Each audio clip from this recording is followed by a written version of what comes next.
how do you think that kind of approach that you've seen these things works well with clients, especially in the community, right? Especially in the LGBT, when you're like, well, if you have these diagnoses or you have an infection antibiotic, how do you think that feels on the other end of that, kind of you being open and honest and realistic for someone in the community?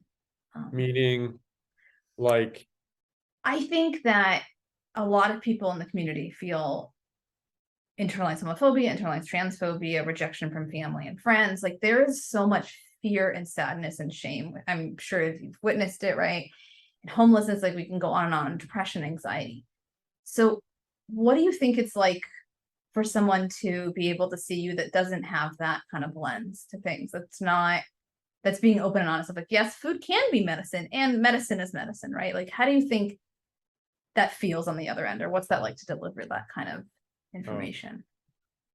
I mean, I don't want to like toot my own horn. No, please do. I really just feel like I'm doing my best to share my experience. I think my greatest power gift that I've been able to like have or share in this world has been like my own vulnerability and finding ways and just sharing in my own journey with people and finding ways to relate and to feel less alone myself, help other people feel less alone, and seeing loneliness as a common thread in something in a lot of my clients and with other people in this community. Maybe it's not addressed. We're really good at looking like happy and loud and proud and all of those things. And then you have to go home and you have to face yourself, and it's easy to bury yourself in your work. But you know, even just literally yesterday, some guy came up to me, older man came up to me at the gym and was like, "Oh, I love your work. I like so inspiring." And it like, even when it hit, I was like, what do you mean it's inspiring? Like it's whatever. Like it's just like I think it's fun.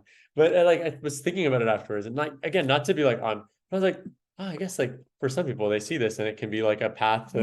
You know, I just did this like triathlon in San Diego, and you know I'm sharing different things that I'm doing, and what I hope I can be for other people is someone that is able to expand other people's imaginations about what's possible. I think that is what I think that means when someone says that they're inspiring or they felt inspired by my work, is that in some way I like unlocked something. And you know, I have a lot of people in my life that I find incredibly inspiring. And what they are ultimately doing for me is expanding my imagination of what is possible. So I think it is a real privilege and really cool opportunity to be able to do that for other people. Yeah. And I think you see it, right? I think you're spot on about, and that's why I think I called your social media presence less polished. Like it is very vulnerable and open and honest about your own personal journey with things, anywhere from like depression to loneliness to Crohn's to nutrition, right? And I think you're spot on in a community that experiences so much rejection and shame about like, I have to overcorrect this so that I look like nothing. I'm not damaged, right? I'm not hurt. I'm not everything that we experience, from like when you worked with clients to I've worked with clients to anyone, right? And you're not, right? And you don't have to be perfect, right? It's okay to be just as lonely, and we'll figure it out. It must be an honor to work with somebody like that with clients for you. Oh, I mean, I see so many times on people's forums. It's like, oh, they're like recently sober curious, or like just seeing like common threads and be like, you go, girl. Like, let's, you know, this desire to like want to be better and, you know, to try different things. I think there's a certain default mode that one can fall into in the gay community, LGBT community. Yeah. People can easily kind of circumvent that or do that in their 20s and start waking up in their 30s and wanting to try to feel different or be. And it's hard. It's like, how do I get out of this thing now? I've been doing this, I know this is what my friends do. And then, you know, and who am I, right? At this point, I've been doing this so long. I mean, I think there's like a clinical term which is called like gay adolescence, which goes on for, I mean, for a lot of community in their 20s, because you don't get the adolescence you feel you needed in your teens, right? Because you're in this kind of cis heteronormative society. But you're right, comes to a point where you are literally an adult and you're like, who am I? And maybe I don't enjoy being out till 4 a.m. anymore. Or maybe these friends know nothing about me really. And I'm lonely.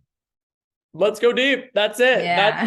That's the stuff. Like what you're talking about is like, and then kind of on a path of wanting to come out of that for some people, whether then they end up working with a nutritionist or they find a therapist or different, or a breathwork teacher or all whatever it is. All of it. Yeah. Yeah. I don't think there's one right way when people are like, well, I'm doing just therapy. And I'm like, there's no just therapy. Right. And I've told people, even like anecdotally, like working out with friends or people probably does as much good for me emotionally than as going to therapy. They're all different. Yeah. And it is community, right? And connection that I think we need so much. It sounds like you've been kind of on your own journey in your 30s too, of finding yourself in there. Not to put you on the spot. Yeah. I mean, I even recently this past year was exploring a church in LA, and I'm like, what does that Wow. mean? What would that Sure. I grew up Catholic, and Wow. um I never, I mean, I didn't love certain aspects of the Catholic Church. Obviously, was not a huge fan about a lot of those things, Sure. but I always did feel like God loved me, you Mhm. know, whatever that means. I Sure. felt that. I was like, I didn't feel like rejected by God. And even though that was like, there's something wrong with me and being gay, and there was Sure. that I had to work through. But even as I kind of came to terms with my sexuality and then sort of left the Catholic Church, I didn't leave the Catholic Church being like, oh, God doesn't love me. I was like, no, Wow. God loves me. I feel that. I know that. And I think my God is same. They're all different like paths to the same mountaintop. And I think whether you take Christianity as a way Yeah. there's so many ways there. Sure. There was something about that time. I went to Catholic school my entire life, Wow. you know, and was Yeah. connected to that in some way. And Agree. I was like, I wonder what it would be like to explore this, knowing myself a lot more in Mhm. in a space that is more accepting Sure. and progressive. And I had like a really wonderful experience at this. Really? So you went Yeah, to a church? Um, I was going every week, probably for like 6 months. wow. Yeah. Was it MCC or no? No, it's called Bread. I don't know if you've heard of it. They're in Mm-mm. Hollywood, and I'm happy to talk about them. They're incredibly progressive. There's so many LGBT people who go to this. Yeah. It's Christian denomination. They don't necessarily, they're Sure. kind of like on their own path. Sure. It's not a cult. It's a lot of really lovely people, and they have a program for people who are like who have kind of like aren't feeling so hot about Sure. Christianity in its modern tense, but are Christian curious and want to explore it. You can do a program where you go on Wednesday nights and they just Interesting. talk about a topic, and it's open to anyone. There's food, and there's like 60, 70 people that go. Wow. Yeah, and it Yeah. like talk about, they'll be like, oh, tonight we're gonna talk about like miracles, and they'll put people in breakout groups, and people just be like, do you believe in miracles? Have you ever Sure. experienced that? And it's not like Jesus is the way. It's just like, here's a Yeah. space to talk about these like supernatural phenomenons and through this lens, and there's food, and everyone's kind of like talking, and then you leave. And I couldn't help but feel like, oh, it's so cool to have a space to kind of explore this Mhm. safely, and Mhm. there's with nice people. And then I was like, oh, I'll keep coming back. And then I Yeah. just kept coming back. And then I started doing the Sunday sessions, and it's a lot of singing, and the music is really nice. Sure. My friend happens to be the guy who goes up there and sings on Sundays. His name is Ben Abraham. He's an incredible queer Interesting. singer. Yeah. And I was like, oh, it's great music. People are nice. Yeah. It feels good. So like I'm there's there. yeah, Yeah. I'm like, I'll go. Yeah. Yeah. I think there is, right. I think you're absolutely right about like Catholicism maybe not being the best fit, right? But there is still a longing for what I don't think, and I worked with so many clients along like the queer continuum, and like, yes, I think that there are high rates of suicidality within community, all these things that are really sad, right? And there was like parts of that church that I'm like, that they always say, I miss, right? I really miss this. I really miss hanging out with my friends. I really miss connecting in this way. And I don't know if I can have both, right? I don't know if I can go back. And the answer is you probably can't go back to that church, but like you're spot on. You found somewhere else that you feel really like you're enjoying it. You can see it all over you that you're having a good time.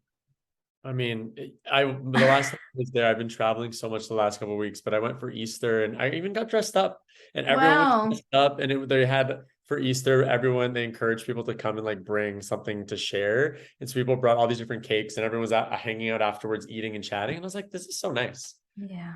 Yeah, and there was a number of LGBT people who decided to go up and like be baptized in the church and like watch that. And I was emotional. I was Wow. like, here are these people who are in this like and sharing why. And like this man who's like my husband thought I was crazy. And like I was like, it's just a cool space to Yeah. see people who want to explore, a deeper connection to the Sure. divine, whether that's through Jesus, who do I think Jesus, I mean, now we're fully off the path of nutrition, was like, I mean, was he like, or they God?